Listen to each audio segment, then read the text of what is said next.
अगस्त से 26 अगस्त तक बांद्रा के रिजवी कॉलेज में रोमी केयर, बेंस हॉस्पिटल, साई हॉस्पिटल के सहयोग से breast cancer screening and awareness का आयोजन किया गया था। कैंसर विभिन्न तरीके के होते हैं। ज्यादातर महिलाओं को ब्रेस्ट कैंसर का सामना करना पड़ता है। इस कैंसर स्क्रीनिंग एंड अवेयरनेस कार्यक्रम में मुख्य अतिथि के तौर पर उपस्थित रहे कांग्रेस विधायक के बेटे Zeeshan Siddiqui, cancer specialist Shivam Singhal, Tanveer Majid, Sai hospital के चेयरमैन डॉक्टर खालिद जैसे कई डॉक्टर मौजूद रहे। आयोजन की सराहना करते हुए जिशान सिद्दीकी ने कहा कि कैंसर स्क्रीनिंग एंड अवेयरनेस के आयोजन से हजारों की तादाद में महिलाओं ने स्क्रीनिंग करवाई।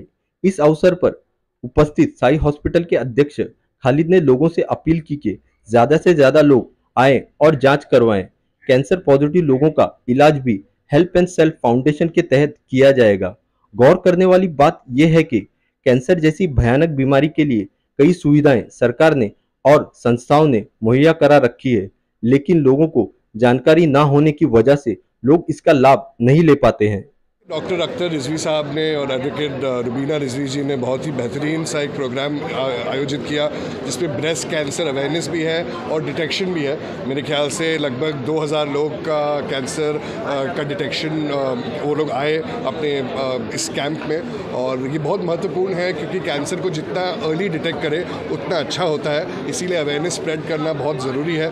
जैसे डॉक्टर साहब ने कहा कि हम इसके बाद लोकल एरियाज़ में भी जाएंगे। बहुत ज़रूरी है कि हम उन तक पहुँचे और ये डिटेक्ट करें। उसके बाद जो उनकी ट्रीटमेंट भी होगी, उस कई ट्रीटमेंट्स फ्री होती है, तो ये बहुत ज़रूरी है और हमें करना बहुत ज़रूरी है। और मैं सारे डॉक्टर्स को शुक्रिया अदा करना चाहूँगा, उन्होंने अपना टाइम और एफर्ट्स इसमें डाले और इसको सक्सेसफुल प्रोग्राम की बहुत ज़रूरत है। ये आज रिजवी कॉलेज में रुबीना मैडम और अख्तर रिजवी सर के कहने पे ये प्रोग्राम स्क्रीनिंग का हुआ। 2000 से ज़्यादा लोगों को किया गया।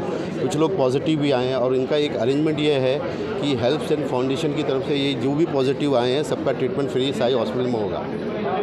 इस तरह का कार्यक्रम कहीं और स्लम एरिया में रखा जाए तो जनता को ज़्यादा से ज़्यादा फायदा नहीं, उसका हमारा प्लान है करीब 10 से 15 जगहों पे करने के लिए, और वो एक एक करके हम हर महीने में 3 दिन का प्रोग्राम हर अलग अलग एरिया में करने वाले हैं। आज कुल कितनी डॉक्टर की टीम थी और कितने लोगों को चेकअप हुआ है जिससे डिटेक्ट हुआ है? पूरा ये 6 दिन का प्रोग्राम चला। 6 दिन में करीब 3000 लोगों को स्क्रीन किया गया है।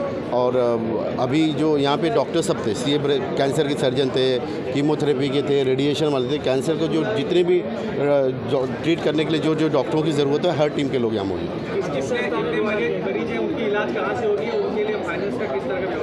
क्या है, कैंसर के लिए सीएम फंड की तरफ से साई हॉस्पिटल सीएम फंड पे इंक्लूड है, तो उसके थ्रू हम लोग कर लेंगे। और बहुत सारी ट्रस्ट है जिसके थ्रू हम काम करके पेशेंट को कुछ भी पैसे की ज़रूरत का इंतज़ाम करने की ज़रूरत नहीं है। सर, किस संस्था द्वारा आज जो ये कार्यक्रम का आयोजन किया गया? ये Rizvi college, Rumi foundation, health cell, Sai hospital, Bains hospital ने मिलकर किया। हमारे चैनल के माध्यम से आप लोगों तक कैंसर के बारे में क्या मैसेज पहुंचाना चाहिए? स्क्रीनिंग बहुत इंपॉर्टेंट है। टाइम टू टाइम अपना चेकअप करें। हर 6 महीने के अंदर के जो कुछ ब्लड टेस्ट होता है, स्क्रीनिंग होता है, कोई गांठ आए, कुछ भी आए, तो कम से कम अननेचुरल चीज़ें अगर जो भी होती हैं तो जाके किसी भी डॉक्टर को जो भी नियर बाई उसको दिखाना चाहिए। और हॉस्पिटल बहुत ही अच्छा इनिशिएटिव है इन टर्म्स कैंसर का। एक प्रोवर्ब है that cancer is curable if detected early. तो उस हिसाब से ये है कि जितना जल्दी पकड़ा जा सके उतना अच्छे रिजल्ट्स आते हैं, उतनी सर्वाइवल अच्छी मिलती है। और उस लिहाज से कैंसर का जल्दी पकड़ा जाना बहुत ज़रूरी है और ये कैंप उसमें बहुत ही अहम किरदार अदा करते हैं, जिससे जो मरीज़ हैं वो जल्दी पकड़े जा सके और उनका सही से इलाज कर सकें।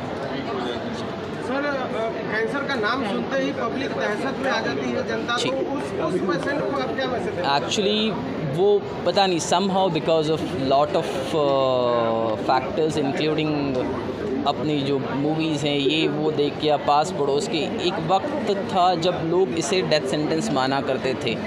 Actually this is not the fact. Medical science ने इतनी प्रोग्रेस कर ली है कि now days it is not death sentence any more. तकरीबन सारे पेशेंट जो हैं वो ठीक हो जाते हैं। इनफैक्ट कैंसर की 4 स्टेजेस होती है, अप टू स्टेज 3 तकरीबन मरीज़ ठीक हो जाते हैं। Very small portion, very small percentage we lose because of the cancer, तो तकरीबन सारे मरीज़ हैं वो ठीक हो जाते हैं। सो वो जो फोबिया है वो लोगों के जहन से निकलना ज़रूरी है। उसके लिए ये जो अवेयरनेस कैंप्स आते हैं ये बहुत ज़रूरी है। अक्सर लोग इसको इग्नोर कर जाते हैं, ब्रेस्ट में लंप है, स्टिल दे कीप इग्नोरिंग कि कोई तो शादी गांठ होगी, या फिर they have that phobia in the mind कि यार कहीं ये वो चीज़ ना निकले, तो उस हिसाब से घर पे बैठे रहते हैं। Then other aspects are financial issues कि मैं अगर ये पता चल जाए कैंसर है तो it's a big financial burden where the people don't know that there are lot of government hospital, government schemes जहाँ ये इलाज फ्री में होता है। तो वो डर निकलना भी ज़रूरी है। भले से आप माली है हालत आपकी ठीक नहीं है,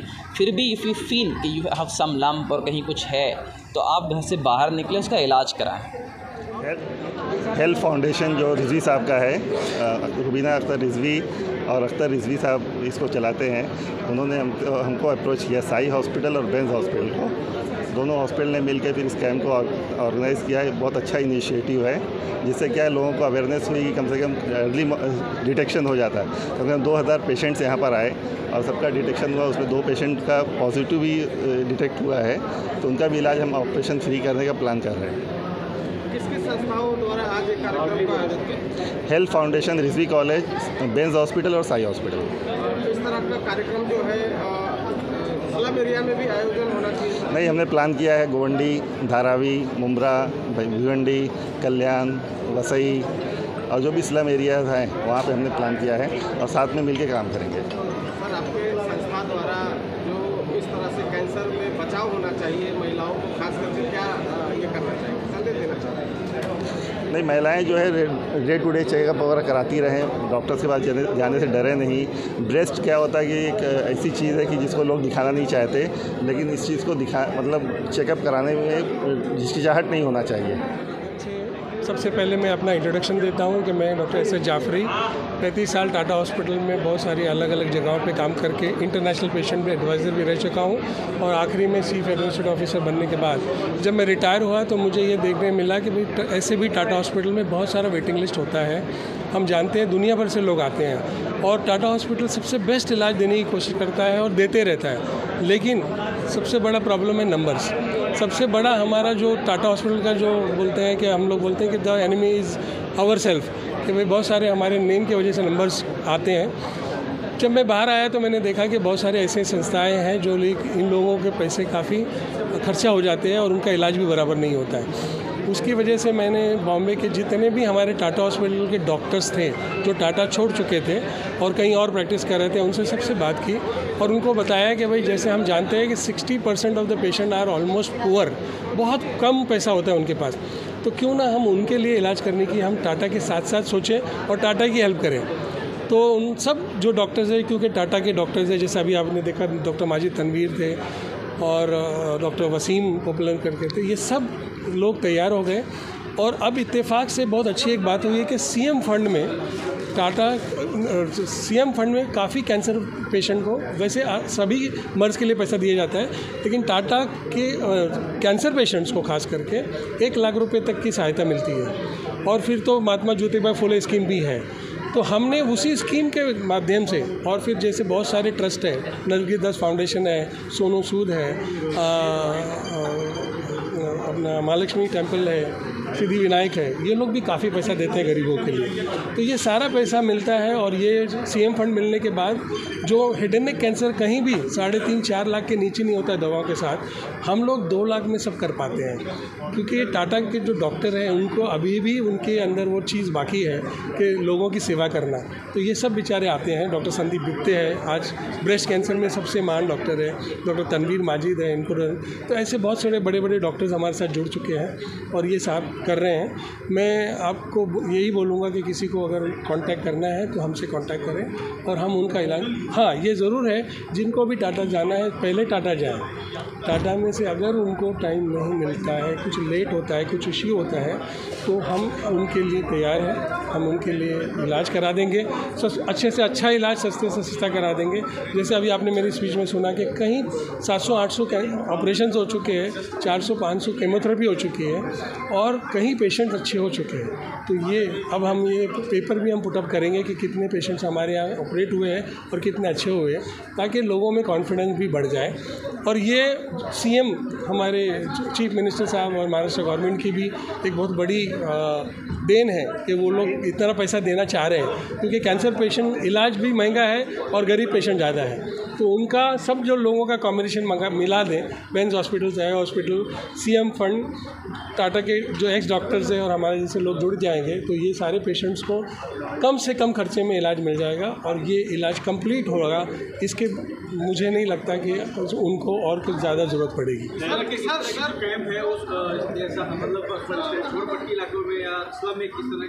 देखिए, ये हमने 6 दिन का कैंप यहाँ पर किया था और हमने सारे स्लम आसपास के जो बैंड्रा में सब में इंफॉर्मेशन भेजी थी कि आप लोग आए और इधर आके अपना ये फ़ायदा लें। काफ़ी लोग आए, 2-3 हज़ार लोग आकर उन्होंने चेकअप कराया है। बट जैसे अभी मैंने जिशान हमारे एमएलए को उनको मैंने प्रॉमिस किया है कि जितने भी हमारे स्लम्स हैं, जहाँ जहाँ कैंप करने की ज़रूरत है, अगर वो लोग आगे आते हैं तो मैं ये वादा करता हूँ कि बेस्ट डॉक्टर्स जो टाटा के एक्स डॉक्टर्स हैं उन सब को मैं लाऊँगा और एक अच्छा माहौल बना के सबका चेकअप होगा। ज़रूरत यह है कि वो लोग आगे आए अपने आप को चेक कराने, क्योंकि आज के दिन में अगर बेस्ट कैंसर ट्रीटमेंट अवेलेबल है, अगर जल्दी ट्रीटमेंट मिल जाए तो जल्दी अगर हो जाए, स्क्रीनिंग हो जाए, डिटेक्ट हो जाए, तो अब इलाज कराने वाले तैयार है। पहले ऐसा होता था कि स्क्रीनिंग हो जाता था, डिटेक्शन हो जाता था, फैमिली भी परेशान, पेशेंट भी परेशान, सारी चीज़ों में परेशान। लेकिन अब ऐसा नहीं है, डिटेक्ट अर्ली हो गया तो हॉस्पिटल्स है, योजनाएं हैं जो आपको हेल्प कर सकती है और आपका कैंसर पूरी कर सकती है। हम doctor Tanveer Abdul Majeed, surgical oncologist, gastrointestinal thoracic HPV surgeon, trained from Tata Memorial, liver transplant trained in Singapore, and thoracic surgery trained in Tata Memorial and Asian Institute of Oncology। मेरा मैसेज ये है कि कोई भी कैंसर इंडिया में जो आ रहे हैं वो एपिडेमिक के जैसा आ रहे हैं और बहुत सारे पेशेंट्स डिले हो जाते हैं। डिले कहाँ होता है? डिले इज़ पेशेंट खुद निगलेक्ट कर देते हैं क्योंकि उनके पास एजुकेशन या अवेयरनेस नहीं रहती है। बहुत बार पेशेंट्स जो नेटिव प्लेस या गांव से आते हैं वहाँ के लोकल डॉक्टरों से इलाज कराते हैं, जहाँ पे फैसिलिटीज़ पूरी नहीं रहती है तो उनको भी डायग्नोस करने में, मर्ज़ का पूरा पता लगाने में दिक्कत होती है। इसकी वजह से बीमारी का स्टेज बढ़ जाता है और जब वो आते हैं तो अबाउट 30 से 40% पेशेंट बहुत ज़्यादा सर्जिकली या क्यूरेटिव इलाज की तरफ हम लोग नहीं कर सकते हैं। इसके लिए सबसे महत्वपूर्ण ये है कि एजुकेशन ग्राउंड लेवल पे करना चाहिए। पेशेंट्स को बताना चाहिए कि कोई भी ऐसे ऐसे प्रॉब्लम्स हैं, जैसे कहीं ब्लीडिंग हो रही है नेचुरल ओरिफाइस से, आवाज़ बदल गई है, वज़न कम हो गया है, कोई ज़ख़म है जो भर नहीं रहा है, तो तुरंत नियरेस्ट डॉक्टर्स के पास जाके वो सलाह लें। सेकेंड थिंग, अवेयरनेस कैंप करना चाहिए। बहुत सारी संस्था जुड़ चुकी हैं जो लोग स्क्रीनिंग कैंप कर रहे हैं। स्क्रीनिंग करने से ये फ़ायदा होता है कि कैंसर अर्ली स्टेज पे डिटेक्ट हो जाता है। जैसे सर्वाइकल कैंसर में तो ऐसा होता है कि कैंसर नहीं हुआ है, वो स्टेज में भी डिटेक्ट हो जाता है, तो उससे उसका इलाज मुकम्मल हो जाता है और कैंसर का इंसिडेंस भी हम उसकी वजह से कम कर पाते हैं अगर screen detected pre cancerous changes हैं तो मेरा मैसेज सब लोगों के लिए ये है, डिले नहीं करना चाहिए। अगर आपको ज़रा भी शंका है तो लोकल डॉक्टर से संपर्क करना चाहिए या कोई भी कैंसर सेंटर से संपर्क करना चाहिए जहां स्क्रीनिंग और ट्रीटमेंट दोनों होता है। इससे भारत का कैंसर लोड बहुत कम हो जाएगा और सब लोग स्वस्थ हो जाएंगे। Thank you very much.